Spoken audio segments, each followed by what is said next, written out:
சோழ நாட்டு தேவார பாடல் பெற்ற காவிரி வடகரை தலங்கள் 53வது தலமும் 107வது தேவார பாடல் பெற்ற தலமுமான திருவையாறுக்கு வடமேற்கே 4 கிலோமீட்டர் தள்ளி இருக்கக்கூடிய பெரும்புலியூர் வியாக்கரபுரீஸ்வரர் கோவில். இறைவி பேர் சவுந்தரநாயகின்னு சொல்லுவாங்க. இறைவனை பிரியாநாதர்னு குறிப்பிடுவாங்க. சம்பந்தர் ஒரு பதிவும் அதேமாதிரி அப்பர் 2 பாடல்கள் மட்டும் படிக்கிறார்.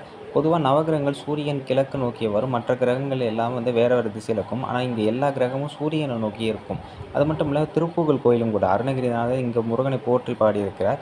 இது ஏகத்தளம் வெசர விமானம், ஒரு தளம் கொண்ட வெசர விமான அமைப்பில் இருக்குது. கல்வெட்டுகள்னு பெருசாக எந்த இதுவுமே இல்லாமல் இருக்குது. 5 புலியூர் தலங்கள் உண்டு. நம்ம எல்லாருக்கும் தெரியும், எருக்கந்த புலியூர், திருப்பாதிரி புலியூர், ஓமாம்புலியூர், பெரும்பற்ற புலியூர். இது எல்லாமே நம்ம பார்த்துட்டோம். இதுதான் கடைசி புலியூர் தலம்.